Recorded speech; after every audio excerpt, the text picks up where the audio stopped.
తీసుకోవాల్సిందే. ఇప్పుడు కరుణాకర్ రెడ్డి మాట్లాడుతూ ఏమంటారు? భయపడ్డారు, భయపడి రద్దు చేశారని పదే పదే మాట్లాడుతున్నాడు. అంటే ఈ విధమైనటువంటి రెచ్చగొట్టేటువంటి వ్యవహారం ఇది.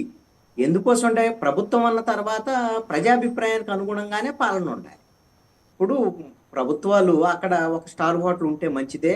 ఎవరైనా సరే ఇంటర్నేషనల్, నేషనల్ లెవెల్‌లో ఉండేటువంటి పెద్ద పెద్ద వ్యాపారవేత్తలు వీళ్ళందరూ వచ్చినటువంటి సందర్భంలో వాళ్ళకి అందుబాటులో ఉంటది కదని భావించి ఉండొచ్చు. ఇప్పుడు దానికి సంబంధించినటువంటి విషయంలో కొంతమంది వ్యతిరేకించేటువంటి పరిస్థితి ఉంది కాబట్టి ప్రభుత్వం ఈ నిర్ణయం తీసుకున్నది. ఈ నిర్ణయాన్ని ఖచ్చితంగా స్వాగతించాల్సింది. ఈ నిర్ణయానికి ప్రభుత్వం కట్టుబడి ఉండాలి. భవిష్యత్తులో మళ్ళీ పేరు మార్చటమో లేకపోతే ఇంకొక దాని పేరుతోనో అక్కడే మళ్ళీ హోటల్ కొనసాగించేటువంటి పరిస్థితికి మాత్రం అంగీకరించకూడదు అనేటువంటిది ఇప్పుడు సాధువులందరూ కోరుకునేటువంటి అంశం. మొన్న తిరుమల తిరుపతి దేవస్థాన పరిధిలోనే వెళ్ళి సాధువులందరూ కూడా ఈ నిరసన వ్యక్తం చేసినటువంటి సందర్భం చూసాం. బహుశా అసలు టిటిడి పరిధిలో కొండ మీద ఈ విధమైనటువంటి నిరసనలకు అసలు అవకాశం ఉండదు. మరి ఎలాగో బీజేపీ ప్రభుత్వంలో ఉంది కాబట్టి ఇక్కడ కూడా ఎన్డీఏ ప్రభుత్వం ఉంది కాబట్టి ఆ విధంగా అక్కడ దాకా వెళ్ళగలిగారు, నిరసనలు వ్యక్తం చేయగలిగారు. వాళ్ళ మీద ఆ రోజున వాళ్ళు నిరసనల తర్వాత ప్రభుత్వం కూడా మంచి నిర్ణయమే తీసుకున్నదని నేను అనుకుంటున్నాను. ఇక రెండో విషయానికి వచ్చేసరికల్లా బెట్టింగ్ యాప్లకు సంబంధించినటువంటి వ్యవహారం కూడా ఒక చర్చ జరుగుతున్నటువంటి పరిస్థితి. అది బహుశా ఆంధ్రప్రదేశ్లో దాని మీద చర్చ లేదు. ఆంధ్రప్రదేశ్ ప్రభుత్వం బెట్టింగ్ యాప్ల విషయానికి సంబంధించి ఏ నిర్ణయం తీసుకుంటది? బెట్టింగ్ యాప్ల్లో అడ్వర్టైజ్మెంట్లు చేసినటువంటి వాళ్ళ మీద ఏమైనా కేసులు పెట్టిద్దా ఆంధ్రప్రదేశ్లో, తెలంగాణ తరహాలో అనేటువంటి దాని మీద బెట్టింగ్ యాప్లకి ఇక్కడ ఏమైనా అనుమతి ఉందా? కఠినంగా వ్యవహరిస్తారా? దాని మీద ఎంతవరకు ఆంధ్రప్రదేశ్ ప్రభుత్వం అయితే చెప్పలేదు.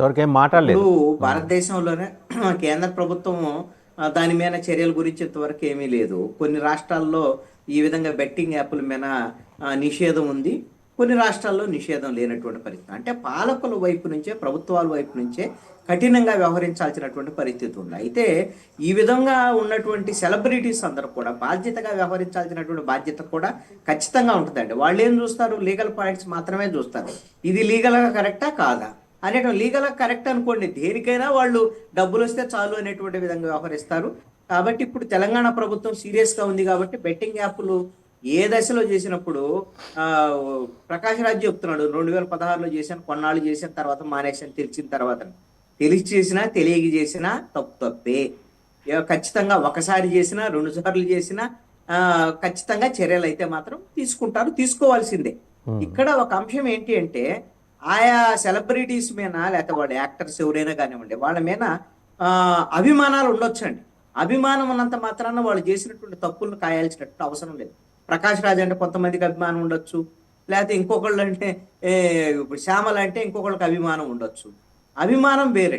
వాళ్ళు తప్పు చేసినప్పుడు చట్టపరంగా శిక్షకు వాళ్ళు అర్హులే. ఖచ్చితంగా బహుశా తెలంగాణ ప్రభుత్వం ఆ విధమైనటువంటి చర్యలు తీసుకుంటుంది.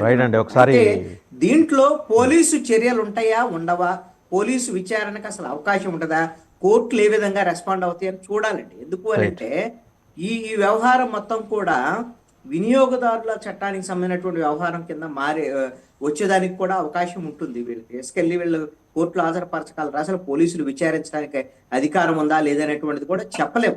అందుకని చట్టాలని ఒక స్పష్టమైనటువంటి రీతిన వీటిని దానికి అన్వయించి విచారణ చేయాల్సినటువంటి పరిస్థితి ఉంటుంది.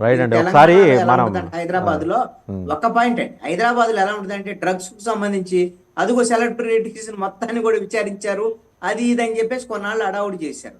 అడావుడి చేసిన తర్వాత ఏమైంది? డ్రగ్స్ కేసులు అందరికీ అక్విట్ అయినటువంటి పరిస్థితులు కూడా ఉన్నాయి. ఇవన్నీ కూడా పొలిటికల్ గా కొంత డైవర్షన్ పాలిటిక్స్ లో భాగంగా హడావుడి చేసేటువంటి పరిస్థితి ఉంటుంది తప్ప ఇంకొకటి లేదు. బాలకృష్ణ విషయంలో కూడా ఒక పెద్ద చర్చ కూడా ఆంధ్రప్రదేశ్ లో మొదలైంది. ఇప్పుడు అన్స్టాపుల్ అనేటువంటి కార్యక్రమంలో ఒకవేళ మధ్యలో యాడ్ వస్తే అన్స్టాపుల్ ని ఎవరు నిర్వహిస్తున్నారో, నిర్మాతలు ఎవరో, దానికి సంబంధించినటువంటి అల్లుకు సంబంధించినటువంటి వాళ్ళ గీతా ఆర్ట్స్ వాళ్ళు వస్తారు తప్ప దాని హోస్ట్ గా ఉన్నటువంటి బహుశా బాలకృష్ణ దాంట్లో వచ్చేదానికి అవకాశం లేదండి. రైట్, ఒకసారి మనం సురేంద్ర నాయుడు గారి దగ్గరికి వెళ్దాం. సురేంద్ర నాయుడు గారు, మీ అంశమే తిరుపతి. మీరే ముఖ్యమంత్రికి లేఖ రాశారు. ముంతాజ్ హోటల్ నిర్మాణం జరుగుతుంటే దాని మీద చాలా కాలం మీరు పోరాడారు. అండ్ మీ ప్రభుత్వంలోనే అనుమతులు మళ్ళీ కొనసాగించడం దాన్ని కూడా మీరు క్వశ్చన్ చేశారు కొంచెం ధైర్యంగానే. సో మొత్తానికి ఏంటంటే ముఖ్యమంత్రి గారు మీలాంటి వాళ్ళ పోరాటం వల్ల దిగొచ్చినట్టు అనిపిస్తోంది. భూమన కరుణాకర్ రెడ్డి గారు కూడా అదే మాట అంటున్నారు, దిగొచ్చింది ప్రభుత్వం అని. దిగొచ్చిందా లేకపోతే ఇది సమంజసం కాదని భావించి అనుమతులు రద్దు చేసిందా? అండ్ మీ ప్రభుత్వం దీనికి కట్టుబడి ఉంటుందా? చెప్పలేం కదా. ఓవరాల్